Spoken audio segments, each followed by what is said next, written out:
Hello everyone, welcome back to my YouTube channel Biology with Jagriti. So in this video we are going to deal about Asterias rubens जिसे आप commonly starfish कहते हैं. इसमें हम classification देखेंगे, उसके characteristics features देखेंगे. More importantly हम इसमें वाटर वेस्कुलर सिस्टम को डिटेल में डील करेंगे और लास्ट में मैं आपको बताऊंगी कि वाटर वेस्कुलर सिस्टम की मदद से स्टारफिश में लोकोमोशन कैसे होता है. और अगर आपको इसके नोट्स चाहिए तो ये नोट्स आपको मेरे टेलीग्राम चैनल बायोलॉजी विद जागृति पे इजीली अवेलेबल है. वहां पे अभी तक की जितनी भी वीडियोस मेरे चैनल पर अपलोडेड है उन सभी के जो नोट्स हैं आपको वहां पे इजीली अवेलेबल हो जाएंगे. ये देखिए, ये कुछ रेफरेंसेस हैं.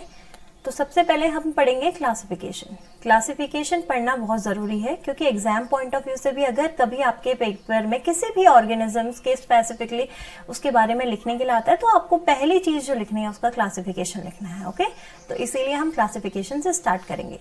देखिए, किंगडम क्या हो गया, एनिमिलिया, फाइलम, एकाइनोडर्मेटा.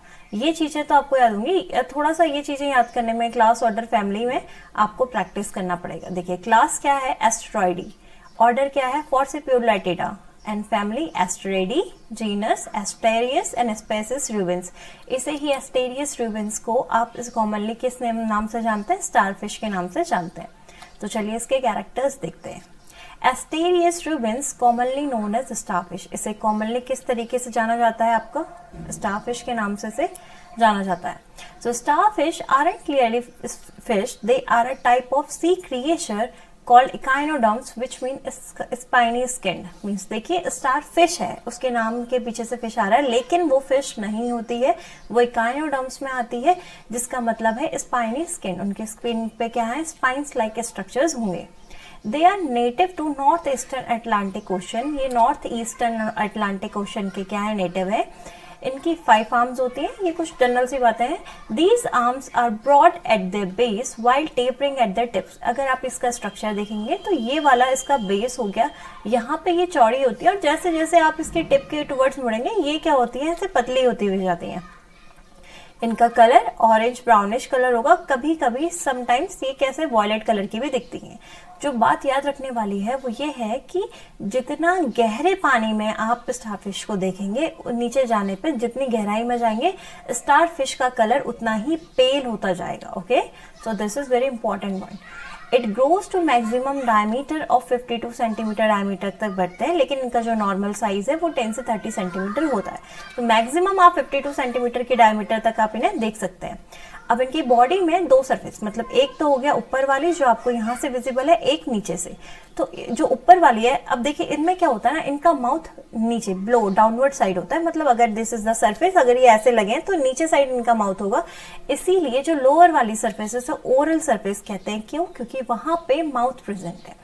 और ऊपर वाली जो अपर सरफेस है उसे एबोरल सरफेस कहेंगे. तो आपको पता होना चाहिए कि ओरल सरफेस नीचे वाली है जो जमीन के साइड या ओशंस के बेस की साइड पे रहेगी, और जो आपको ऊपर से विजिबल है that is aboral surface.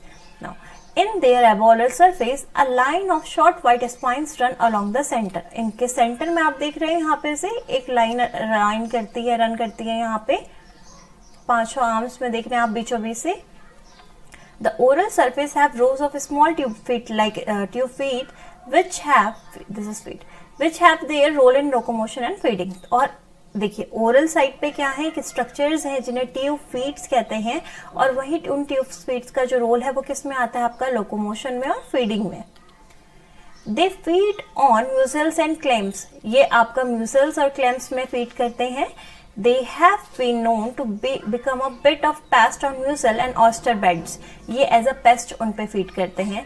They have an amazing ability regeneration. ये अपनी जो lost limb है उनको regenerate कर सकते हैं. The mouth of regular echinoids is surrounded by sensory tube-feeds. इनका जो mouth है जो कि oral side में होता है, नीचे साइड को देख रहे हैं ना आप, ये feed कर रही है तो नीचे साइड क्या है इसके, इनका mouth है. उनपे उस साइड जो सेंटर में माउथ होता है उसको सराउंड करे होते हैं ट्यूब फीट. वही बता रहा है. And tube feet rather farther from the mouth are use in locomotion. ये माउथ है, माउथ के पास वाले ट्यूब फीट हो गए, और इससे जो दूर ट्यूब फीट है, मतलब इनकी आर्म्स में जो ट्यूब फीट्स हैं वो लोकोमोशन के लिए यूज होते हैं. NS is present on the upper side of the body. और एनएस कहाँ मिलेगा आपको, यहाँ पे ऊपर वो प्रेजेंट होता है. The tube feet is regular of irregular echinoids which burrow are modified in various ways for feeding. जो ट्यूफिड्स हैं वो आपके मॉडिफाइड किए गए हैं फीडिंग के लिए, बरो करने के लिए। उनमें उनमें सेंसरी रिसेप्टर्स भी होते हैं जिससे वो टच करके पता कर पाते हैं कि वो किस सरफेस में है, जो जिस पे वो हैं वो क्या उसको खाने लायक है या नहीं है, क्या वो उनका प्रे है ना। एंड देयर रेस्पिरेटरी फंक्शंस के लिए ये ट्यूफिड रिस्पॉन्सिबल होते हैं। चलिए अब यहाँ पे दो चीजें, एक तो मुसल्स हो गए एंड ऑयस्टर्स भी होते हैं, राइट। तो ये हैं कुछ, आप देख सकते हैं, this is mussels and this is oyster. Now जो मेन टॉपिक है वीडियो के लिए, that is water vascular system. पहले वाटर वेस्कुलर सिस्टम समझेंगे कि थोड़ा सा क्या है, फिर थोड़ा सा स्टारफिश के स्ट्रक्चर पे जाएंगे ताकि वाटर वेस्कुलर सिस्टम को थोड़ा अच्छे से देख पाए। ओके, पहले आप ये देख लीजिए, ये स्टारफिश है, स्टारफिश की 5 आर्म्स है। ये जो आपको दिख रहा है, this portion is known as central disc. Central disc के यहाँ पे आपका एनस प्रेजेंट है एबोरल सरफेस में, मतलब ऊपर वाली सरफेस में। और सेंट्रल डिस्क के पास में ही ध्यान दीजिए 2 आर्म्स जहाँ पे मिल रही हैं इस तरीके से, मैं बताऊंगी आपको, ये यहाँ पे मैं इसका जिक्र क्यों कर रही हूँ। इसी के पास मैड्रिपोराइट नाम का एक स्ट्रक्चर पाया जाता है। अब अगर आप ओरल सरफेस देखेंगे तो वो ये है इसका माउथ। माउथ के अराउंड भी ट्यूफिड्स होंगे जो माउथ को सराउंड करे होंगे। और जैसे जैसे आप दूर जाएंगे, ये आ गए, यहाँ पे भी सारे क्या हैं आपके ट्यूफिड्स हैं। दूर जो माउथ से जो दूर ट्यूफिड्स हैं वो आपका किस में हेल्प करेंगे, लोकोमोशन में हेल्प करेंगे। ये इनकी बॉडी में प्रेजेंट स्पाइन्स है and these are the arms. Okay, तो ये बेसिक स्ट्रक्चर था। अभी पहले वाटर वेस्कुलर सिस्टम को देखते हैं। तो ये कैरेक्टरिस्टिक फीचर है इकाइनोडर्म्स का। Okay, it is also known as ambulacral system. तो इकाइनोडर्म्स का जो वाटर वेस्कुलर सिस्टम है उसे एम्ब्यूलैक्रल सिस्टम भी बोला जाता है। This system is well developed in asteroidea. ये क्या है, इसका ऑर्डर है एस्टेरॉइडी ऑर्डर में। जो आपका इकाइनोडर्म्स का एस्टेरॉइडी ऑर्डर है उसमें वाटर वेस्कुलर सिस्टम एक कैरेक्टर बहुत वेल डेवलप्ड होता है। ठीक है, क्या क्या चीजें हैं इसमें, मैड्रिपोराइट है, stone canal, ring canal, radial canal, Tiedemann's bodies, lateral canal, tube feet. अब लेकिन बात यह है, हम वस्कुलर सिस्टम पढ़ रहे हैं, लेकिन वस्कुलर सिस्टम का रोल क्या है इसमें, तो they help in locomotion, food capturing में, रेस्पिरेशन में, एक्सक्रीशन में। ये क्या है, इसके अलावा भी वाटर वस्कुलर सिस्टम के स्टारफिश में रोल होता है। अब आपको देखिए, ये सारे वर्ड्स हमने पढ़े, तो एकदम से इनकी डिटेल में जाने से पहले थोड़ा सा डायग्राम्स के मदद से हम देख लेते हैं कि ये स्ट्रक्चर है क्या। तो ये देखिए, ये आपको ऊपर साइड से कैसी सरफेस दिखाई है, एबोरल सरफेस दिखाई है। इसमें ओरल सरफेस आपको नहीं दिखाई, लेकिन अगर आप देखेंगे तो नीचे से ये वाला पोर्शन इसका ओरल सरफेस है। ये तो हो गया इसका है ना एबोरल सरफेस पे। यहाँ देखिए, पहली चीज जो हमने देखनी है मैड्रिपोराइट। अब आप देख रहे हैं मैड्रिपोराइट को ध्यान से अगर आप देखेंगे तो आपको ये थोड़ा छन्नी जैसा भी दिख रहा है, इसमें स्पेसेस भी हैं, राइट। तो यहाँ से होता क्या है कि मैड्रिपोराइट्स की मदद से पानी जो है वो अंदर जाएगा। मैड्रिपोराइट की मदद से पानी क्या होगा, अंदर जाएगा। अब आपको देखिए कि मैड्रिपोराइट कहाँ को कनेक्ट हो रहा है, ये कनेक्ट हो रहा है ऐसे नीचे, ये जो आपको इस तरीके का रिंग जैसा स्ट्रक्चर दिख रहा है इसमें। तो मैड्रिपोराइट, पहले तो मैड्रिपोराइट ये सिर्फ ऊपर वाला पोर्शन है, ठीक है। मैड्रिपोराइट के जो नीचे ये जो कैनाल दिख रही है इसे स्टोन कैनाल कहते हैं, और ये खुलती है आपके रिंग जैसे स्ट्रक्चर में जिसे रिंग कैनाल कहा जाता है। वहीं से फिर ये रिंग कैनाल से निकलेंगी आपकी रेडियल कैनाल, ये जो दिख रही है आपको इस तरीके से हर पेट में इस तरीके से निकलेंगी।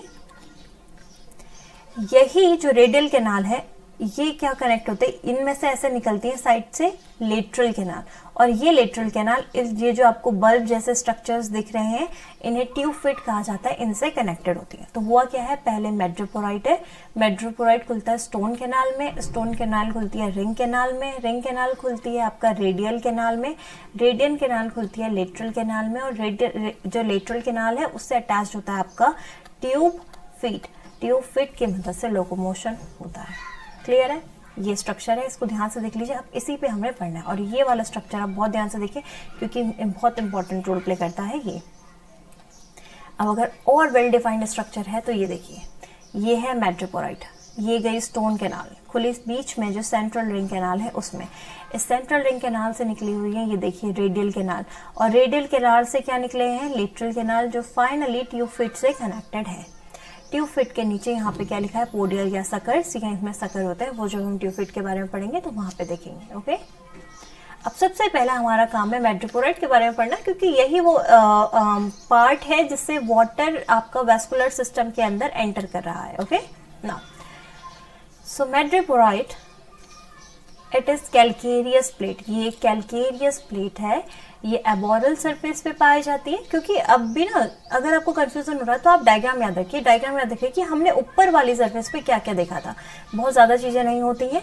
एनस ऊपर प्रेजेंट होता है, मैड्रिपोराइट ऊपर प्रेजेंट है, सेंट्रल डिस्क ऊपर प्रेजेंट होती है, राइट, ये चीजें आपने याद रखनी है। फाउंड नियर बीवियम, अब ये बीवियम क्या है, तो जब मैंने आपको ये स्ट्रक्चर दिखाया था, मैंने आपको ये बोला था कि ध्यान दीजिएगा कि ये आपका दो जो ये आपकी आर्म्स है उसके वहां पे प्रेजेंट है। आप देख रहे हैं ना, ये दो आर्म्स यहाँ पे अटैच्ड है, इनके पास में मैड्रिपोराइट प्रेजेंट होता है। तो ये जो दो आर्म्स है ना, इन्हें बीवियम बोला जाता है। ये जो दो आर्म्स जिनके पास में आपका मैड्रिपोराइट प्रेजेंट है उसे आप बीवियम कहेंगे, बाकी जो तीन आर्म्स बच गई उसे ट्रिवियम बोला जाता है। So BVM refers to the two arms that are closest to the madreporoid. मैड्रिपोराइड के सबसे पास में जो दो आर्म्स होंगी उसे आप क्या बोलेंगे, BVM बोलेंगे, और बाकी बची हुई 3 आर्म्स को आप ट्रिवियम कहते हैं। Okay, now madreporites have furrows present and each furrow contain large number of pores.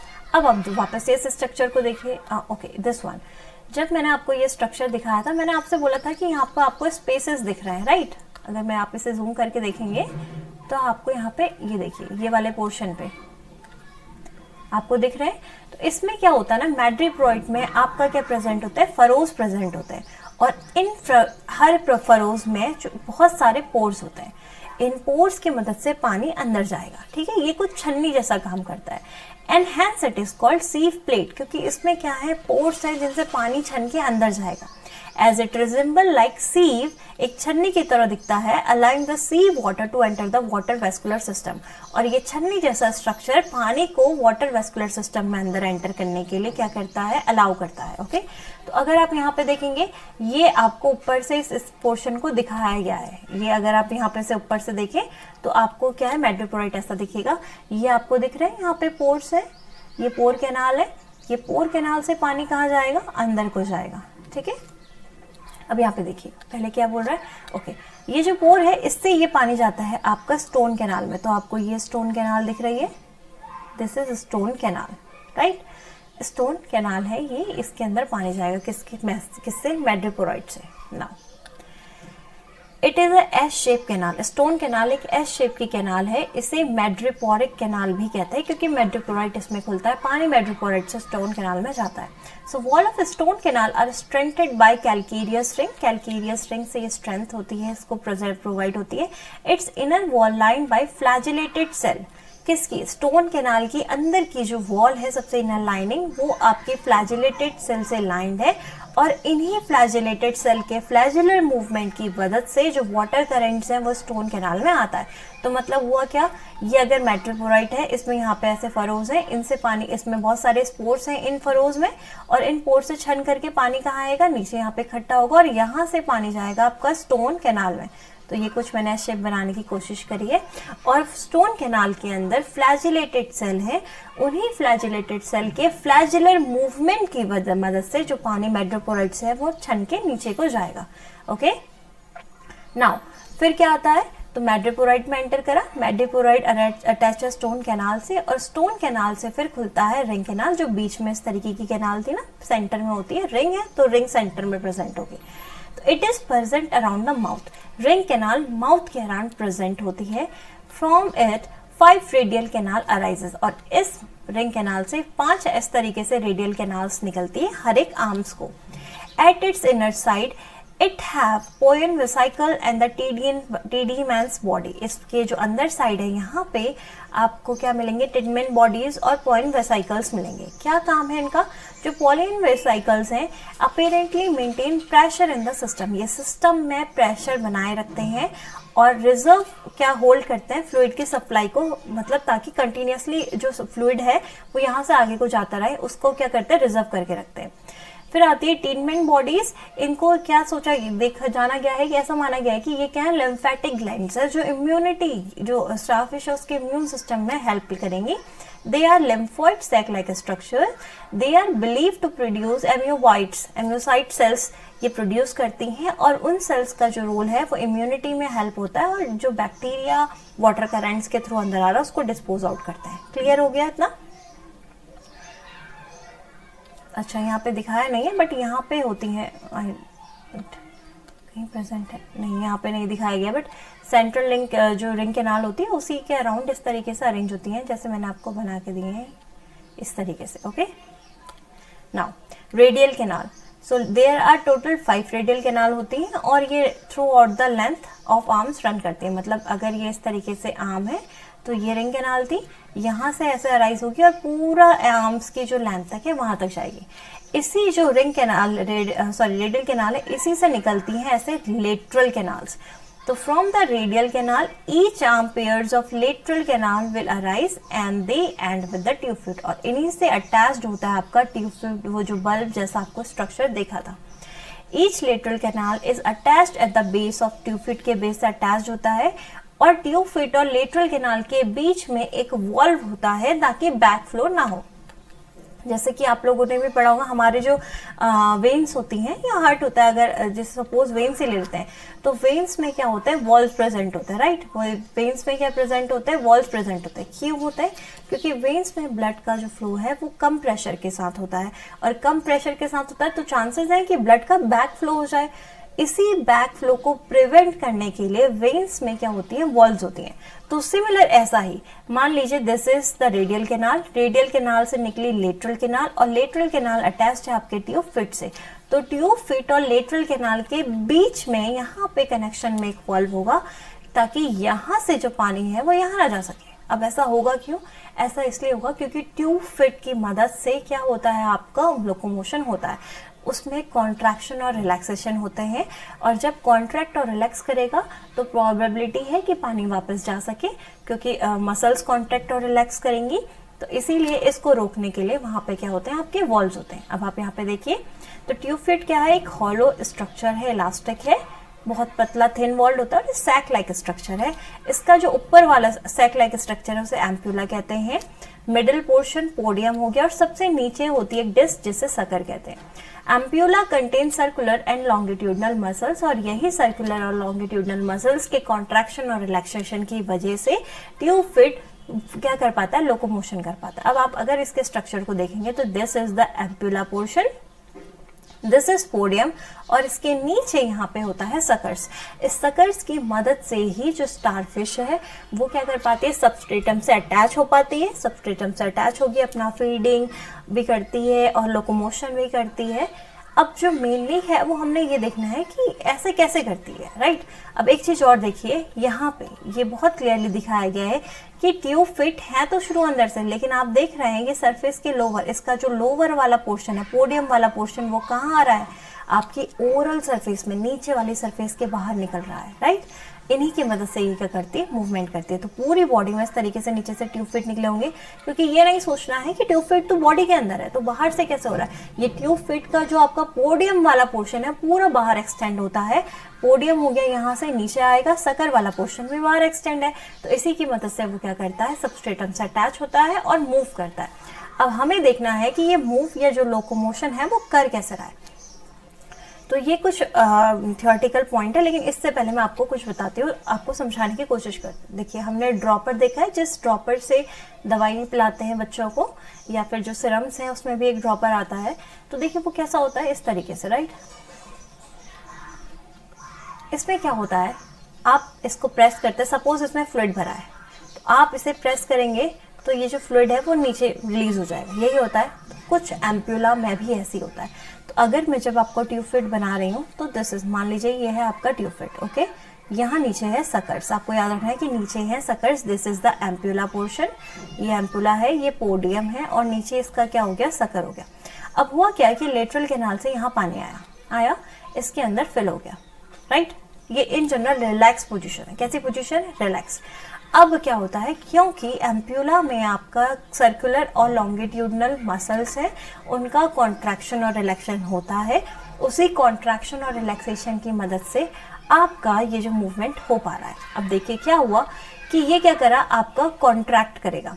जब ये सपोज इसको कॉन्ट्रैक्ट रिलैक्स को छोड़िए अभी, अब ये सोचिए अगर ये यहाँ से इस तरीके से स्क्वीज आउट कर गया, ये ऐसे पिचक गया, तो ये इसके पिचकने की वजह से ये वाला पोर्शन ना ऐसे एक्सटेंड हो जाता है, ऐसे एक्सटेंड हो गया।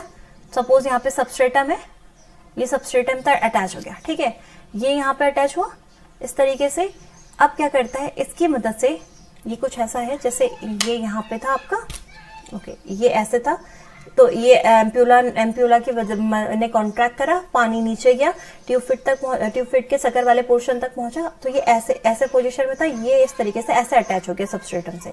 अब सबस्ट्रेटम से अटैच हो गया तो ये मूवमेंट करके अपना पोजीशन आगे करके आ गया है। अब जैसे ही इसने अपना पोजीशन आगे शिफ्ट करा तो ये अपना जो कॉन्ट्रैक्शन था उसको लूज कर देता है वापस रिलैक्स पोजीशन में, और जैसे ही रिलैक्स पोजीशन में आता है ये जो ट्यूब फिट जो लंबा हुआ था जिसका पोडियम वाला पोर्शन वो वापस रिट्रैक्ट हो जाता है। तो अब मैं डायग्राम की मदद से थोड़ा आपको दिखाने की कोशिश करूंगी।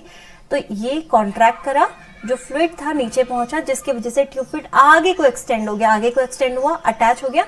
अब ये वाला पोर्शन मूव कर करके यहाँ पहुंच गया। फॉर सपोज ये इस तरीके से हो गया, देखिए ये लोकोमोशन हो गया ना, जो चीज जो आपका ट्यूब फिट यहाँ पे था वो आगे चला गया, मतलब उसने अपनी पोजीशन चेंज कर ली, तो अब इस पॉइंट पे ये वापस से क्या कर लेता है, अपना फ्लूइड वापस कर लेता है, रिट्रैक्ट कर लेता है और अपना वापस से नॉर्मल पोजीशन पे आ जाएगा। तो आप समझ रहे हैं क्या हुआ है ये, राइट? इसने अपना पोडियम कॉन्ट्रैक्ट करा है, एम्प्यूला कॉन्ट्रैक्ट करा है, जो वाटर है वो पोडियम के थ्रू नीचे सकर तक गया है, जिससे सकर वाला पोर्शन एक्सटेंड हो गया है, वो स्ट्रेचेबल है। आपको याद रखना है जो ट्यूब फिट है वो इलास्टिक है, मतलब वो खींचेगा। जब आप ऊपर से ऐसे पंप करेंगे, एम्प्यूला से पंप होगा, तो जो आपका नीचे वाला पोर्शन है ट्यूब फिट है वो वापस से ऐसे खींचेगा, इलोंगेट होगा और अपना पोजीशन चेंज करेगा। जैसे ही उसने पोजीशन चेंज कर ली तो वापस से क्या होगा, आपका एम्प्यूला रिलैक्स स्टेट में आ जाएगा, जो वो फ्लूइड नीचे गया था वो फ्लूइड वापस चला जाएगा और आपका जो कॉन्ट्रैक्शन है वो रिलैक्सेशन में चेंज हो जाएगा। ओके, तो यही लिखा है कि जो फ्लो ऑफ फ्लूइड है from and into the ampulla, ampulla से जो पानी आ रहा है या वापस जो वो ले रहा है वही इंपॉर्टेंट रोल प्ले करता है इसमें। जब एम्प्यूला कॉन्ट्रैक्ट करेगा ट्यूब फिट एक्सटेंड हो जाएगा। एक बार मैं दोबारा बताने की कोशिश करती हूँ, बड़ा ध्यान से देखिएगा। दिस इज ट्यूब फिट, ये नॉर्मली इस तरीके से था, एम्प्यूला ने कॉन्ट्रैक्ट करा, एम्प्यूला ने क्या करा, कॉन्ट्रैक्ट करा, तो एम्प्यूला का भी शेप चेंज होगा। ऐसा नहीं है कि एम्प्यूला बिल्कुल फिल्ड था तो फिल ही रहेगा, नहीं, उससे वो पिचक रहा है, कॉन्ट्रैक्ट कर रहा है तो पानी नीचे जा रहा है। तो पानी नीचे जाने की वजह से जो फीट पहले इतना सा था वो एक्सटेंड करके क्या हो जाएगा, बढ़ जाएगा, क्योंकि पानी नीचे जा रहा है। ये कुछ ऐसा है कि आपने बैलून फुलाया, आप एक एंड से बैलून को पिचकाएंगे तो बैलून फूल करके दूसरे एंड को जाता है, तो सेम ऐसा ही यहाँ पे सबस्ट्रेटम से अटैच हुआ, ठीक है, सबस्ट्रेटम से अटैच हुआ, ये वाला पोर्शन आगे को मूव करेगा उस पर अटैच करके, जैसे यहाँ पे अटैच हुआ, इसी की मदद से यहाँ पे चिपक गया तो अब अपनी बॉडी उठा के आगे को जाएगा, जैसी बॉडी आगे गई ये वाला पोर्शन आप छोड़ देगा। तो इस ऐसे छूटेगा कैसे कि जो एम्प्यूला है जो कॉन्ट्रैक्ट करा था वो रिलैक्स हो जाएगा, जो पानी नीचे आया था वो वापस से नॉर्मल पोजीशन पे, और वो अपना जो अटैचमेंट है वो छोड़ देगा, फिर आगे सेम ऐसा प्रोसेस चलता रहेगा। तो tube feet emerge out and get, जैसे ही ट्यूब फिट एक्सटेंड हुआ, ट्यूब फिट निकला बाहर को निकला and get attach to the substratum, substratum से अटैच हो गया with the help of suckers. और बैक फ्लो ना हो इस प्रोसेस के दौरान, क्योंकि वो ऐसे पिचक रहा है तो वो ऐसा हो सकता है कि यहाँ से जो पानी है वो वापस लेटरल कैनाल में चले जाए, इसीलिए यहाँ पे वॉल्व्स होते हैं। और जैसे ही आपका एम्प्यूला है उसकी मसल्स रिट्रैक्ट करेंगी तो वो रिलैक्स हो जाएगा, ट्यूब फिट वापस अपनी नॉर्मल पोजीशन में आ जाएगा। And last point, usually the locomotion is carried on by the tube fit of 1 or 2 arms, एक या दो ही आर्म से ये फंक्शन होता है, क्योंकि पांचों आर्म अलग अलग डायरेक्शन में है। तो अगर उसे इस डायरेक्शन मूव करना है तो ये आम सी बात है कि ये 2 आर्म्स मेजर इंपॉर्टेंट रोल करेंगे, ये 2 जो भी करेंगे तो जो 2 आर्म से सिर्फ वही रोल करेंगे, वरना उसका डायरेक्शन ऐसे बढ़ जाएगा। तो इसीलिए ये जो मोशन है वो एक डायरेक्शन में होता है। तो ये था आपका जो लोकोमोशन है वो स्टारफिश में, और वाटर वास्कुलर सिस्टम हमने पढ़ा। आप मुझे कमेंट सेक्शन में जरूर बताएं कि आपको ये वीडियो कैसा लगा है। Thank you.